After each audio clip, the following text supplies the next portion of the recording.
pode viver uma religiosidade só de fachada, uma coisa de estereótipo,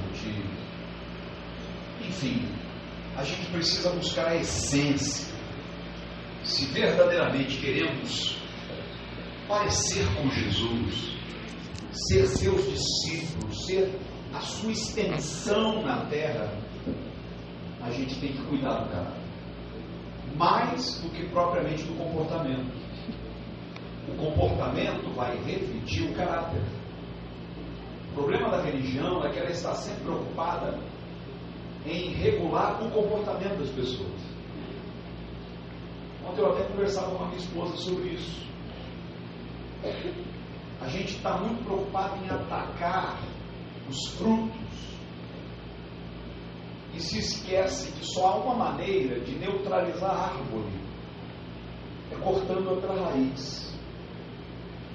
Então a gente se preocupa com questões comportamentais e não se preocupa em tratar realmente aquilo que gera esse comportamento. Você nunca vai me ver aqui apresentando regulamentos. Se chega alguém, por exemplo, que tenha uma vida errada, digamos, se começa a frequentar aqui uma prostituta, em vez de chegar para ela e dizer: filho, o que você faz errado, larga essa vida, em vez disso, eu vou apresentar a ela razões tão fortes nas Escrituras Sagradas, que daqui a pouco ela não vai se sentir bem fazendo o que ela faz. Então eu não vou precisar chegar para ela e dizer: ó, se você não parar de se prostituir, por favor, não coloque mais seus pés aqui. Não vou fazer isso, nem com ela, nem com ninguém. Eu não vou chegar para o fumante e dizer: você tem que parar de fumar, porque o fumo, a prostituição, a droga, qualquer coisa de caráter comportamental são apenas sintomas. A raiz do problema não é isso. A raiz é outra. Vocês estão compreendendo o que eu estou dizendo? João Batista pregava dizendo: é posto machado a raiz da árvore. Toda árvore que não der com fruto será cortada. Então o machado não vai no tronco, o machado não vai nos galhos, o machado vai na raiz. Eliminar o que gera aquele comportamento. Bem, hoje nós vamos falar sobre verdade e sinceridade. Pode repetir comigo? Verdade e sinceridade. Eles são a mesma coisa? Não. Não são sinônimos. A gente tende a confundir, né? O sujeito verdadeiro é tido como um sujeito sincero. É possível dizer a verdade sem sinceridade? E é possível ser sincero sem dizer a verdade? Coisa séria. Veja o que a Bíblia diz, primeiro em Josué, no capítulo 24. Josué, capítulo 24, versos 14 e 15. Antes de ler, deixa eu te situar no contexto. Você sabe, Josué foi o cara que introduziu o povo de Israel na terra prometida. Foi ele quem sucedeu Moisés. Moisés liderou o povo de Israel durante o trânsito no deserto de 40 anos. Mas coube a Josué atravessar o Jordão, introduzir as 12 tribos de Israel naquela terra que manava leite e mel. Agora, com o povo devidamente instalado, Josué promove uma espécie de Assembleia Geral. Reúne todo mundo. Era hora de decisão. Porque aquelas terras já eram habitadas por outros povos. E por povos que tinham costumes antagônicos, completamente contrários àqueles exigidos por Deus através dos seus mandamentos. Então, por exemplo, Deus deixa claro que o joelho que se dobrasse diante dele não poderiam se dobrar diante de nenhum outro Deus. Então isso era um valor que não podia ser negociado. E outras coisas mais, estou usando isso como exemplo, mas havia muitas outras coisas. E os povos que habitavam naquela região, ao todo eram 7 nações, eram povos de costumes terríveis, como por exemplo, oferecer seus filhos em sacrifício aos deuses, coisas dessa natureza. Então, Josué sabia que o risco do povo de Israel assimilar aquelas culturas era muito grande. Aí ele diz: agora, pois, temei ao Senhor. Tudo começa pelo temor. A Bíblia diz que o temor a Deus é o princípio da sabedoria. Se você não teme a Deus, você não está nem aí, nem está checando. Temei ao Senhor e servi-o com sinceridade e com verdade. Se essas duas palavras encerrassem o mesmo sentido, Josué estaria sendo redundante.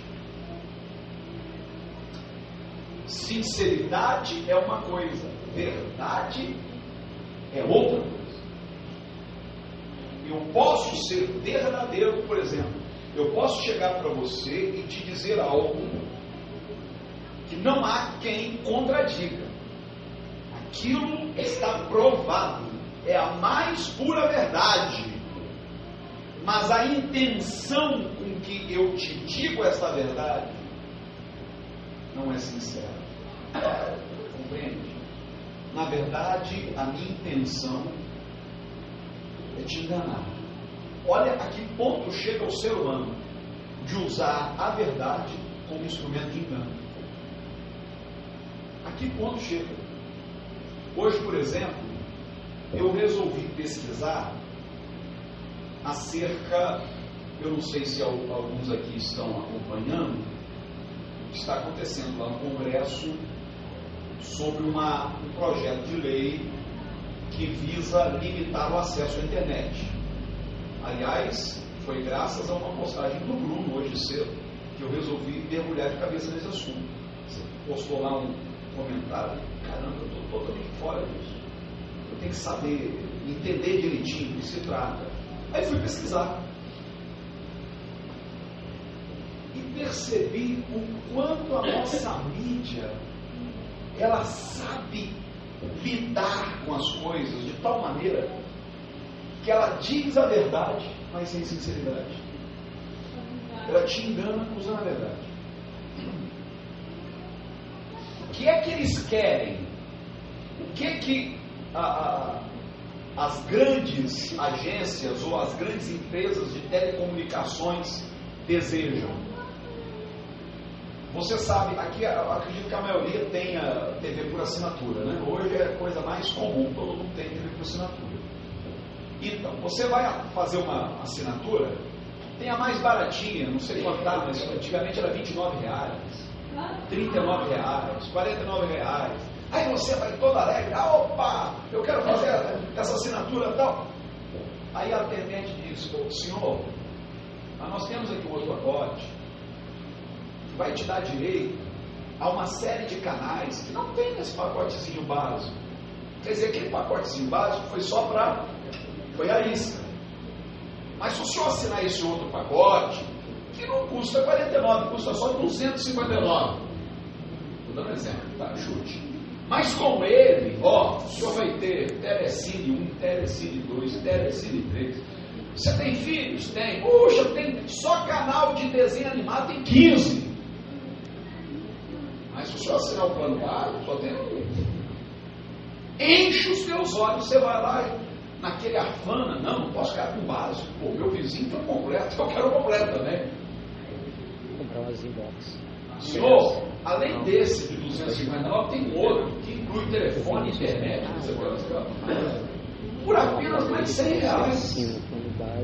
Daqui a pouco liga você no dançou aparelho, 400 pega todos os votos por canais. mês. E não é crime. Mas o que te fez ficar foi Mas é R$1.000 aparelho. aquele pacote de 59, 49, não sei. Não é assim que funciona? Ou não, gente?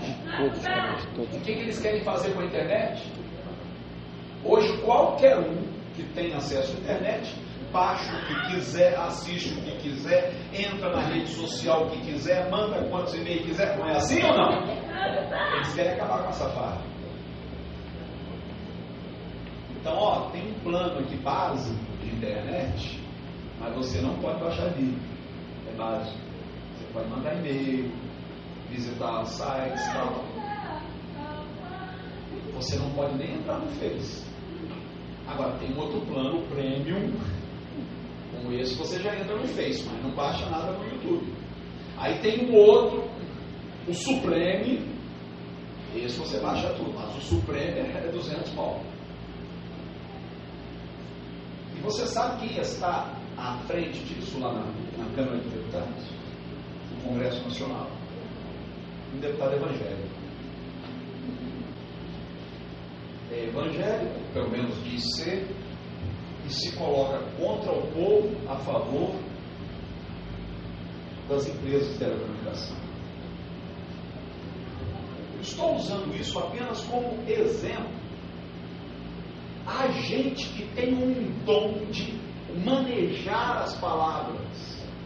A pessoa não chega a mentir.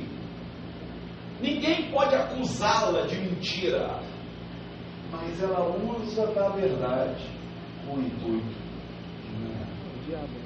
É como, por exemplo, quem já pescou sabe, né? Você tem aquela isca viva, você pode colocar lá um camarão, você pode colocar lá um lambari, sei lá, uma minhoca, uma isca de verdade, viva. Quer dizer, você está mentindo para o peixe? Você não está mentindo. Você só não disse para ele que tem um gancho ali e que vai pegar. Compreende? Ou se você quiser usar uma isca dessas sintéticas, aí é mentira. Você coloca lá um trocinho que fica mexendo, o peixinho coitadinho acha que é de verdade, vai lá e não é. Aí você mentiu. Ou você coloca uma de verdade, mas com intenção maligna. O que eu quero dizer com isso, queridos, é que não basta dizer a verdade. Dizer a verdade é imprescindível, mas não encerra a questão. Deus não julga apenas a ação, Deus julga a intenção, Deus julga a motivação. Duas coisas distintas, viu? Intenção e motivação. O que te motiva, quer dizer, o que deu origem àquela ação. A pessoa pode fazer uma coisa boa, mas por uma motivação horrível. Por inveja, por exemplo, ciúme, por ganância. E intenção. O que é intenção? É aquilo que verdadeiramente se pretende. Pessoa calculista, ela já imagina, bem, se eu usar tal abordagem, a pessoa vai me responder dessa maneira, e quando ela me responder dessa maneira, eu já venho com essa resposta. É igual jogar xadrez. É igual jogar carta. Você blefa o tempo todo.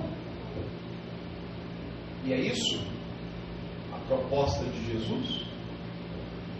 É isso que Jesus desejava de cada um de nós. Uma vida sem transparência. Uma vida em que as intenções são sempre acobertadas, são sempre disfarçadas. Você também pode ser sincero com a melhor das intenções, mas não dizer a verdade.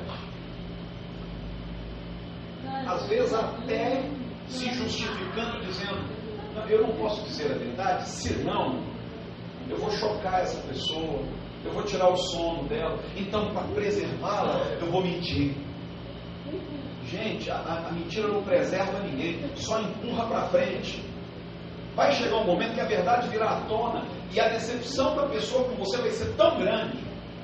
E depois, para resgatar a confiança que se perdeu, é a coisa mais difícil do mundo. Então é melhor, se é para ficar vermelho, fica vermelho logo. Não protela não, fala o que tem que falar. Aí diz aqui: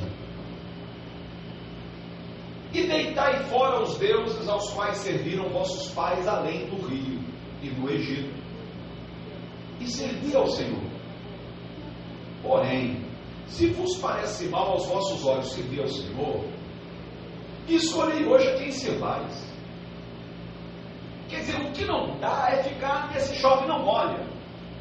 O que não dá é servir a Deus só de fachada, encenando, mas no fundo, manter as mesmas práticas, manter as mesmas crendices.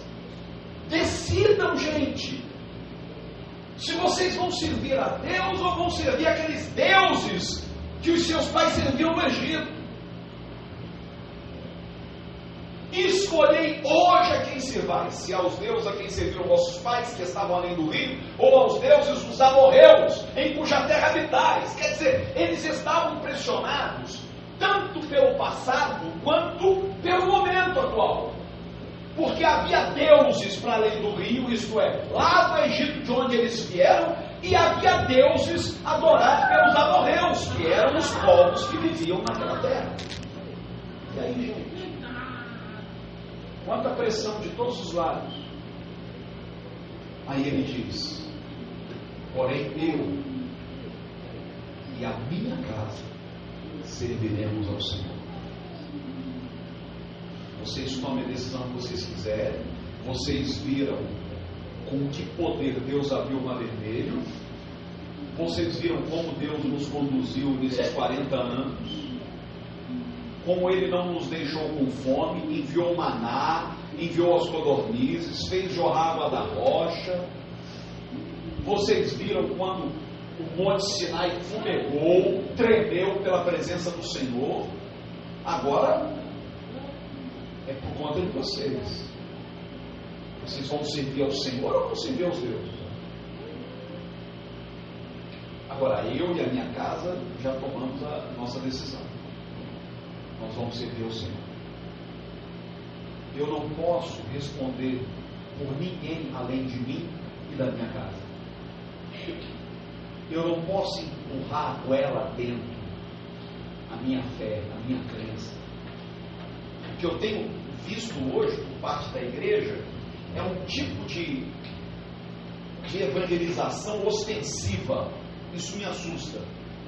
O que é uma evangelização ostensiva? É quase empurrando goela abaixo das pessoas, em vez de chamá-las à consciência. O que Josué faz aqui é chamar o povo à consciência. Está por conta de vocês. A quem vocês vão servir? Se a pessoa prefere manter aquelas crendices, se ela prefere dobrar os joelhos diante das imagens de escultura, eu vou respeitar. Agora, eu e a minha casa, ontem à noite, reuni meus filhos, como de vez em quando eu faço, minha esposa, a gente sentou na sala, precisávamos colocar algumas coisas nos seus devidos lugares.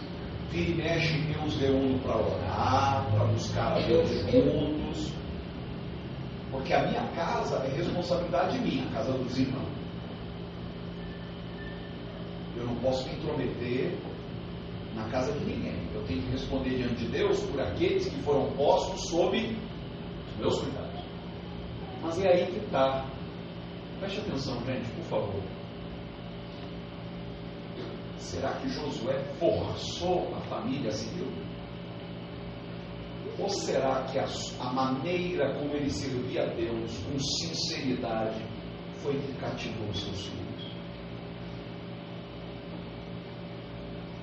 O que tem vacinado muitas famílias de cristãos contra o Evangelho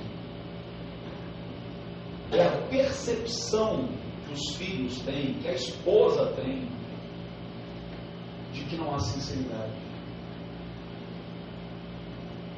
de que a pessoa está servindo a Deus de maneira, desculpe a expressão que é muito forte, hipócrita. O coração não está naquilo. Então, por exemplo, Davi diz, alegrei-me quando me disseram, vamos à casa do Senhor. Veja, se os meus filhos não virem em mim alegria de ir à casa do Senhor. Se os meus filhos perceberem que eu venho à casa do Senhor a contragosto, e venho de casa aqui murmurando, não sei o que eu vou fazer lá, hoje eu estou afim, hoje eu estou de saco cheio, eles vão dizer, puxa, então não vale a pena. Aí quando eu chego aqui na frente de todo mundo, eu abraço, eu rio, oh, que bom estar aqui e tal. E eles do meu lado estão olhando e dizendo, que é isso, pai? Não foi isso que você disse no trajeto de casa para cá. Então tem que haver sinceridade, gente. Acabou o culto, a gente sai, ou cada um pega seu carro, ou quem mora próximo daqui vai a pé, ou pega o ônibus, trem, não importa. O que você vai comentando? Você viu como fulana estava vestida? É isso o comentário? Não. Ou o comentário é, puxa, que palavra abençoada. Como Deus falou comigo hoje. Aí os filhos estão do seu lado, estão vendo você comentar, puxa, meu pai é sincero. Ele faz as coisas de Deus com sinceridade. Isso, gente, isso tem peso. Você não sabe o quanto eu me preocupo com o testemunho que eu dou para os meus filhos. E por incrível que pareça, eu quase batizei a minha mulher. Quando ela se batizou, a gente estava começando o namoro. Eu fui com ela praticamente à beira do rio. O pastor que me batizou foi o mesmo que a batizou. A gente já está junto há 30 anos. Eu ainda olho para minha esposa como se ela fosse nova convertida. Estou falando sério. Eu ainda me preocupo em dar bom testemunho para minha mulher. Eu quero que ela veja que eu sou sincero. Que eu não estou servindo a Deus só porque aqui é o meu emprego, é daqui que sai minha sobrevivência. Não, é porque eu amo. É minha vida, é subir a esse púlpito, e mesmo que não fosse o púlpito, estar aí, adorar a Deus, é minha vida. A gente tem que avançar. 2 aos Coríntios, 1, verso 12. Olha que interessante essa palavra. Porque a nossa glória é esta.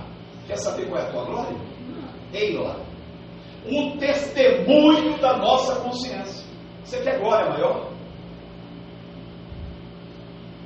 A gente até consegue enganar quem está pertinho de nós. Mas como é que a gente faz para enganar a consciência? A gente pode até forjar uma religiosidade que impressione, que todo mundo diga, uau, como ele é fiel, como ele é santo, honesto, sei lá. Mas e a sua consciência? A nossa glória é essa, o testemunho da nossa consciência, de que com simplicidade e sinceridade de Deus, não com sabedoria carnal, mas na graça de Deus, temos vivido no mundo e de modo particular convosco.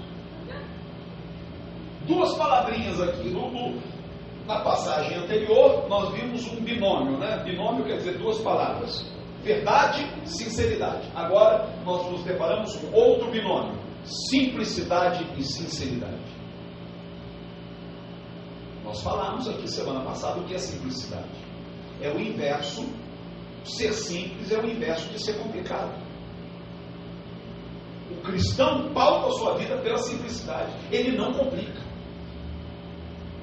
Ele é acessível. Ele não vive num labirinto perdido. Tem coisa mais simples do que o caminho? O caminho é reto. Não tem curva. Não tem como se perder, como nós vimos semana passada. Até os loucos não errarão.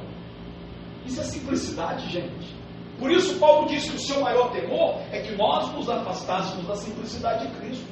É muito simples, mas os homens complicam tudo. O que será? O que estaria por trás?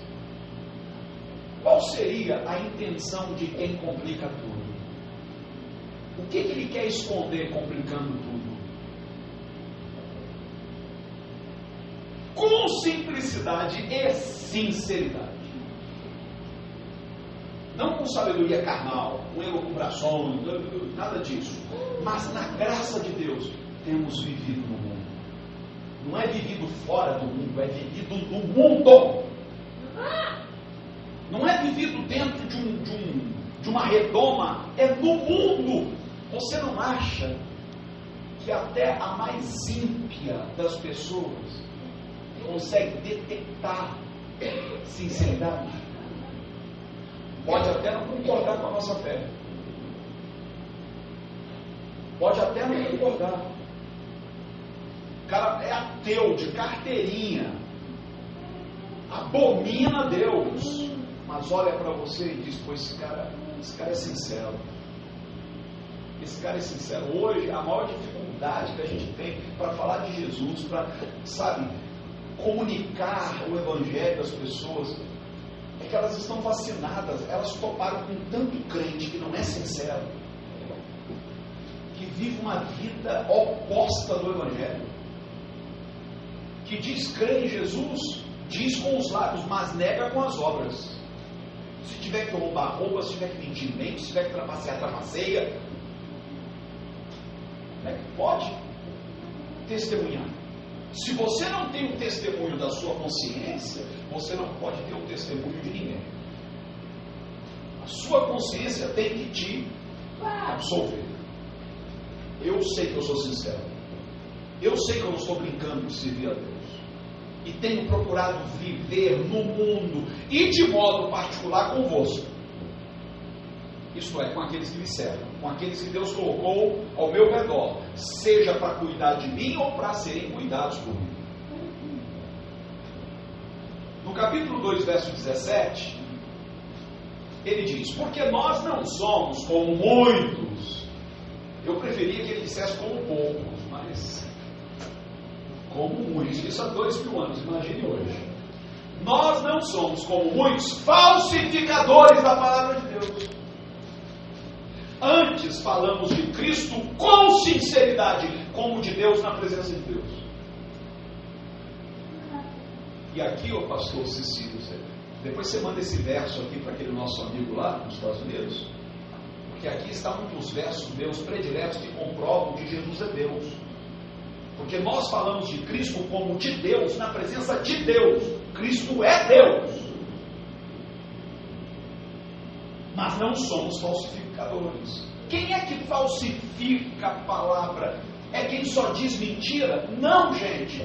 Você pode dissolver, você pode pegar um pinguinho, pega um conta-gotas, coloca óleo ou qualquer outra substância, vai na caixa d'água que tem 3.000 litros e pinga.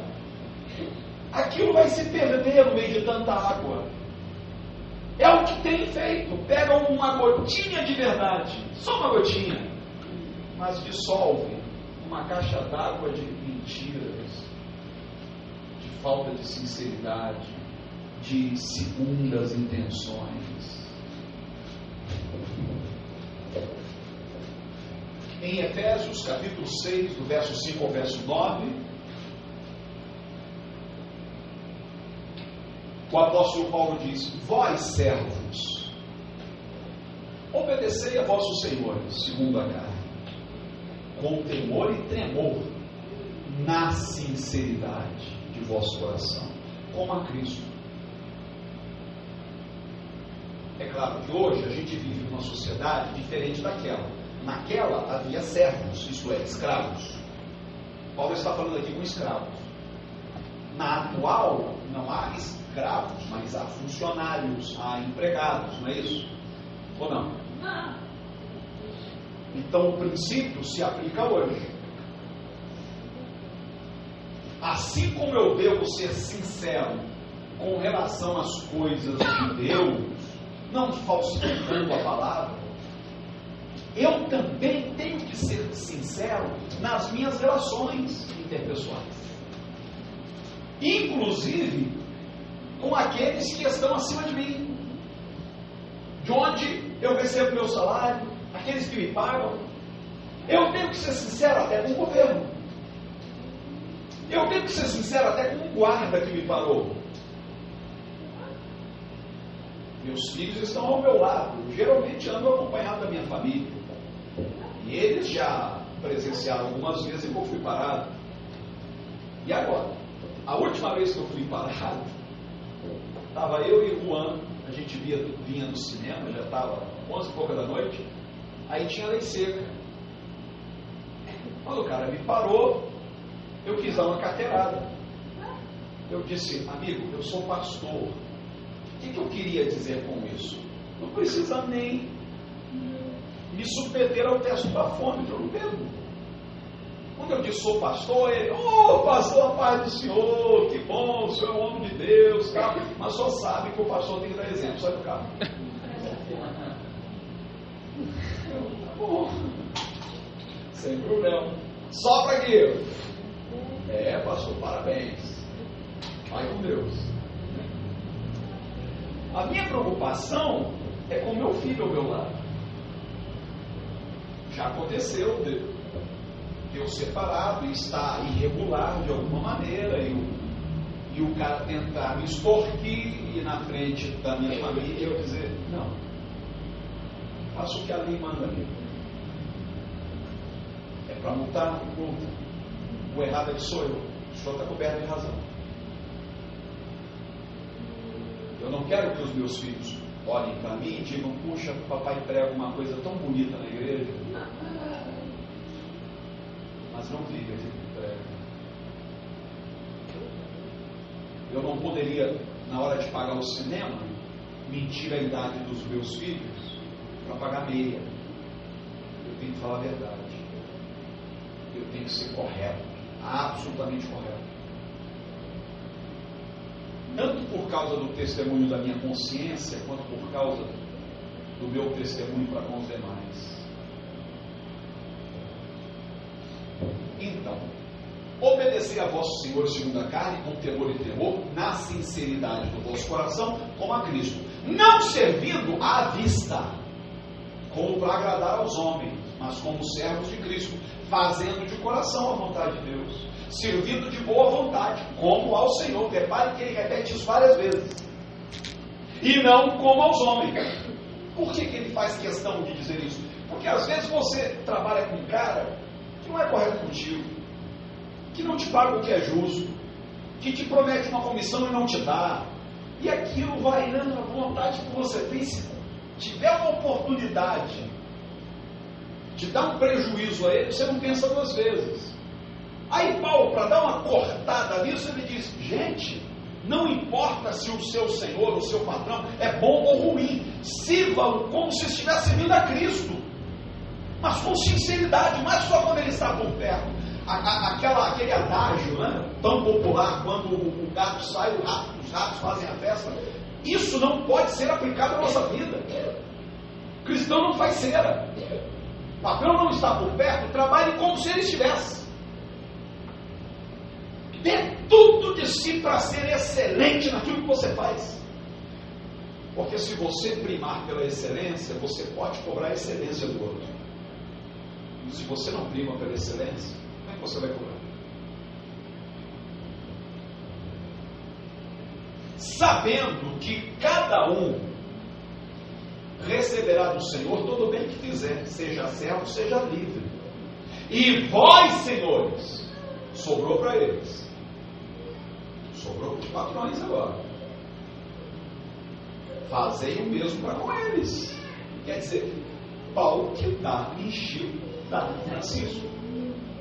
Com Deus não tem 9 horas. Serve para o empregado, também serve para o patrão. Deixando as ameaças, sabendo também que o Senhor deles e vosso está no céu, e que para com ele não há acepção de pessoas. Você tem uma equipe que trabalha para você, não adianta ameaçar para que essa equipe trabalhe melhor. O que essa equipe precisa não é de ameaça, é de estímulo. Vai que eu confio em você. Eu sei que você pode. Não é, se você não fizer direitinho, eu te mando embora hoje ainda. Não é assim, não é ameaçando. É estimulando. Filipenses capítulo 2, do 19 ao 21. Eu não vou dizer que esta é a última passagem, porque senão a Rayane vai gritar de lá, aleluia. ela sabe que hoje tem jogo do Flamengo, ela está ali, só Jesus na causa. E acharam mas é a última passagem. E espero no Senhor Jesus que em breve vos mandarei Timóteo, para que também eu esteja de bom ânimo, sabendo dos vossos negócios. Porque a ninguém tenho de igual sentimento, que sinceramente cuide de vosso estado, porque todos buscam o que é seu, e não o que é de Cristo Jesus. É aqui, queridos, que está a distinção, a diferença entre quem serve a Deus e quem não serve. Porque quem não serve a Deus só busca o que é seu. Não está preocupado com mais nada, quer garantir o seu. É cada um por si. E não vai dizer que é Deus por todos. Porque Deus não pode ser por todos quando cada um é por si. Se você ler os versos anteriores, você vai ver Paulo dizendo que a gente tem que ter o mesmo sentimento que houve em Cristo. Que ninguém deve dizer que algo é seu. Que cada um também deve cuidar do que é do outro. Zelar. Buscar não apenas o seu bem particular, mas o bem comum. Todo mundo tem que sair ganhando. Ninguém precisa perder para que você ganhe. O melhor negócio que existe é onde todo mundo ganha. O cliente é beneficiado porque o produto que você vendeu a ele atende o que ele precisa. Quer dizer, você não precisa mentir, você não precisa enganar, você não precisa colocar uma isca ali, né, um anzol ali por trás da isca. Você é sincero. E quando você é sincero, você sabe o que acontece? Eu estou dando dicas aqui que nem pertencem ao nosso mundo, pertencem ao mundo empresarial, mas são dicas importantes. Uma das coisas que mais as empresas buscam hoje é fidelização. O que é fidelização? Hoje, qualquer que seja o produto, qualquer que seja o serviço, você tem inúmeras opções, não é verdade? Então você quer comer um hambúrguer, você escolhe. Você quer ir no Burger King, você quer ir no McDonald's, você quer ir no Bob's. Se quiser um sanduíche um pouquinho menos danoso à saúde, o Subway, qualquer coisa. Banco, você tem o Santander, você tem o Bradesco, você tem o Banco do Brasil. Quer dizer, para tudo você tem opção. Para tudo, inclusive na atividade sua, tem muita gente que faz o que você faz. O que é que vai garantir que aquele cliente seja fiel a você? Não é só o serviço. Porque tem gente que faz o serviço tão bem quanto você. E pode ser, já até quem faça melhor. Ou não? Não é verdade? O que vai garantir a fidelização? Relacionamento. Eu trabalho com uma gráfica há 20 anos. Eu sei que há gráficas que fariam o mesmo trabalho mais barato para mim. Eu sei que há. Sei não, tenho certeza. E por que eu me mantenho nessa? Apesar de agora ter mudado tudo, mudou a direção, eu estou até começando a considerar a possibilidade de procurar outra. Porque essa já errou comigo, né? Marcou um dia e me entregou. Mas por que eu me mantive ali fiel 20 anos? Porque o relacionamento que eu construí com o dono da gráfica era papo reto. Tinha vezes ele ligar para mim e dizer, olha, o Bispo Hermes, não vai dar para manter esse preço não, se o senhor quiser procurar outra, porque aqui eu tenho esse custo, aquele outro, não dá, o senhor me desculpa, a menos que o senhor queira sem nota. Primeira vez que ele me perguntou isso, assim que eu comecei a fazer lá, que ele me ofereceu sem nota, eu falei, me desculpa, pode botar um pouquinho mais caro, faz a nota para mim, eu preciso da nota na igreja. Ninguém precisa ser lesado, nem o governo. Agora, se o governo vai pegar esse dinheiro e vai escoar tudo na corrupção, o problema é deles. Mas como cidadão, eu tenho que fazer a minha parte, senão eu não posso exigir. Correto ou não, gente? Por causa dessa transparência, como já aconteceu, por exemplo, de chegar o dia de bater o cheque e a gente não ter dinheiro. Isso aconteceu muitas vezes. eu dar uma ligadinha. Como é que você está, Raul? Tudo bem? Tudo bem? Cara, segura esse cheque aí. A igreja está passando um momento difícil, esse mês complicado para a igreja dessa. Poxa, segura uma semana para mim. Que isso? Nós somos amigos, claro que eu seguro. Quer dizer, você não conquista essa confiança da noite para o dia. São 20 anos. Então, por causa de uns centavos, eu vou trocar de gráfica? Não, eu prefiro continuar fiel. Isso é apenas um exemplo para você entender. Quando há essa franqueza, quando, por exemplo, um cliente seu, aqui o pastor Cecílio é gerente de banco, gerente de pessoa jurídica. Então, imagine que ele chegue para um cliente e diga: olha, isso aqui, o banco vai te dizer que é a melhor aplicação, mas eu sou seu amigo, isso aqui tem uns riscos muito sérios, você pode até ganhar mais do que qualquer outra aplicação, mas se perder, vai perder tudo, cara. Aí ele te olha e diz: puxa, nunca vi um gerente assim, está mais preocupado comigo do que com o lucro do banco. Pô, cara, esse cara vai ser o meu gerente agora. Aí quando ele viajar, ele vai lembrar do gerente dele, vai trazer um perfuminho, um agrado. Não é corrupção, não é corrupção, é um agrado. É corrupção quando você recebe algum benefício em troca. Não, você já recebeu o benefício. Você está demonstrando gratidão, porque viu nele sinceridade.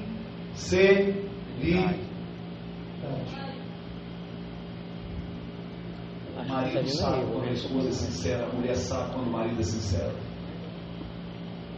Os pais sabem, parece que eles têm um detector quando o filho está dizendo a verdade e quando está sendo sincero. Paulo está dizendo: eu estou enviando a vocês Timóteo. Por que Timóteo? Timóteo era um garoto novo. Porque eu não encontrei ninguém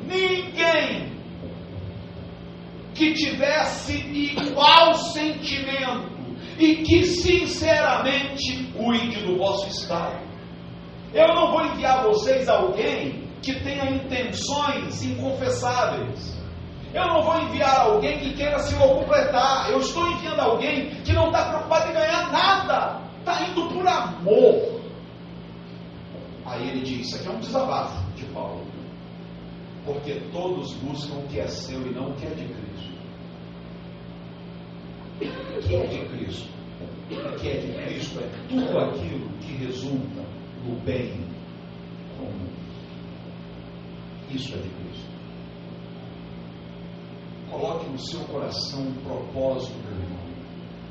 Olha, você tem o direito de obter lucro. Não se sinta mal por causa do lucro. É correto, é honesto. Você precisa viver. Não precisa esconder lucro. Não é crime. Quem não tiver uma boa margem de lucro não vai sobreviver. A única coisa que você não tem direito é de apelar à mentira, à desonestidade, à falta de transparência. Seja honesto, mesmo que aquilo traga prejuízo na hora, mas depois aquela mesma pessoa vai te procurar porque sabe, pode confiar. E gente, se naquela época era assim, imagine hoje. Confiança está em falta nas prateleiras.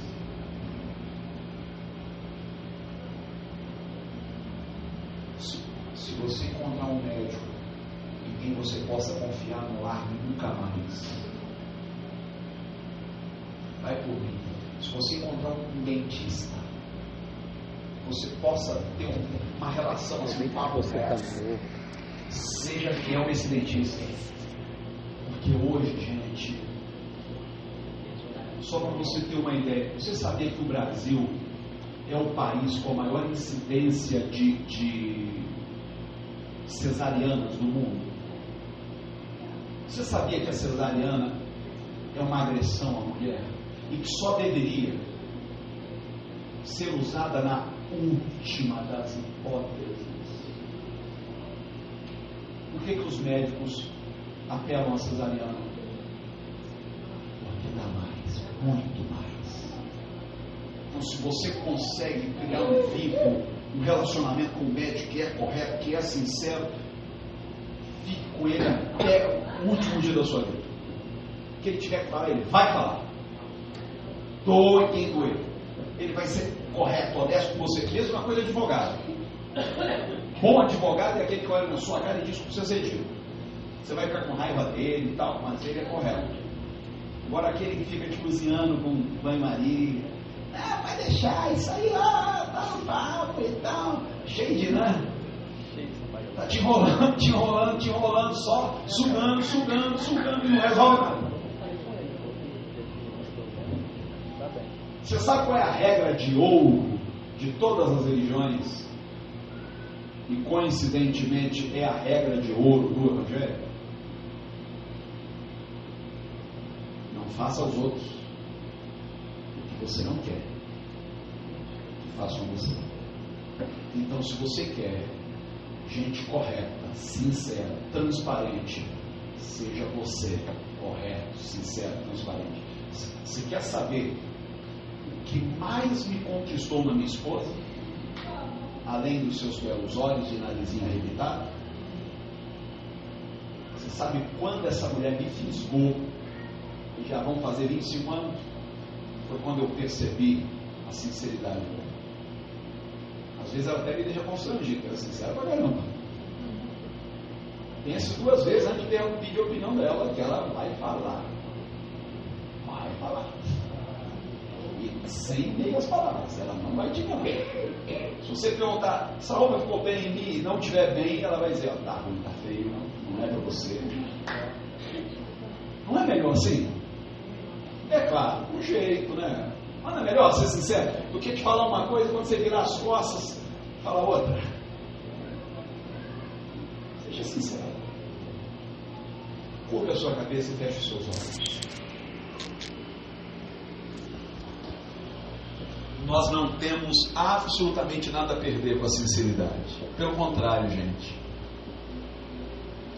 Só se ganha com a sinceridade.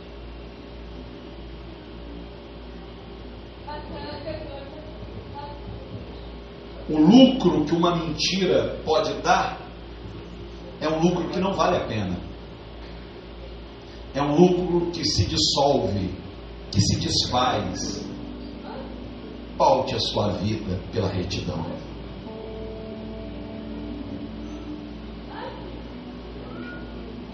Meu Deus amado, em o nome de Jesus, nós nos colocamos diante de Ti, de coração aberto, Pai.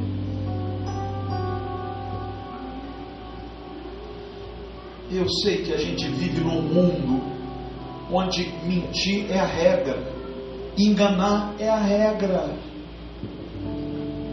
mas nós optamos pela exceção, Senhor. Eu sei que isso poderá ser custoso para nós.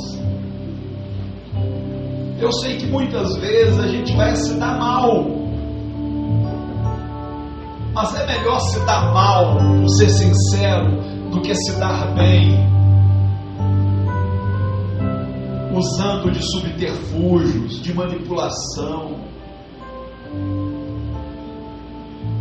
Que as pessoas consigam discernir as nossas intenções, Senhor, porque nós não as escondemos. Que elas percebam no nosso olhar, no nosso jeito de falar, no nosso jeito de conduzir a vida. Nós não estamos brincando de te servir, Senhor. Nós estamos levando com seriedade a tua obra, a proposta revolucionária do reino de Deus. Um reino de transparência. Que haja sinceridade entre os amigos. Como pode uma amizade não primar pela sinceridade? Que haja sinceridade no seio da família, entre pais e filhos, entre irmãos, entre marido e mulher. Que haja sinceridade no ambiente profissional, na empresa, na repartição, no banco, no comércio.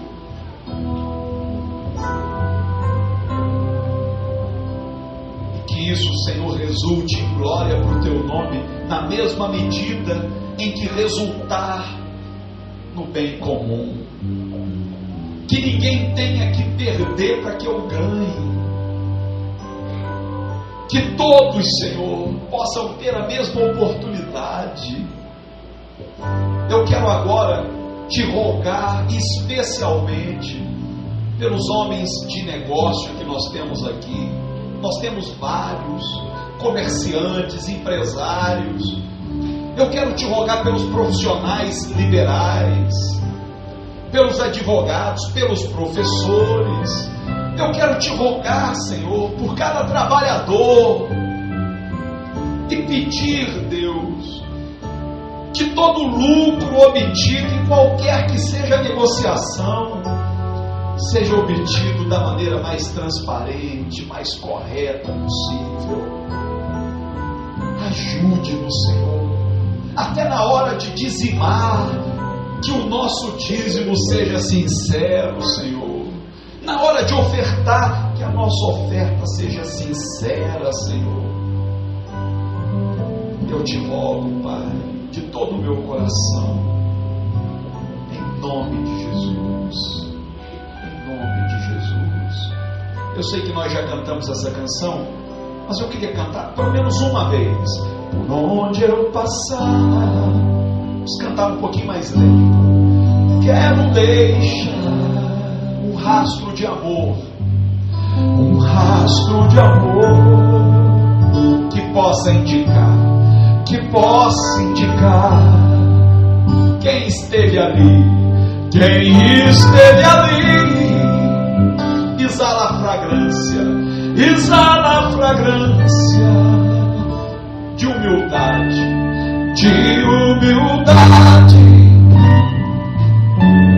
em vez de arrogância. Que todos percebam tua presença, por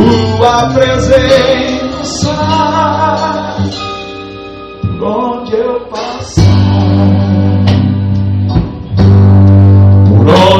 passar, quero expressar com compaixão a tua vontade, que o teu amor,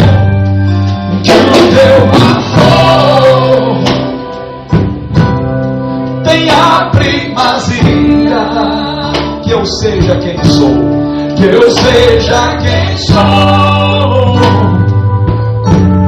sem hipocrisia, que todos te vejam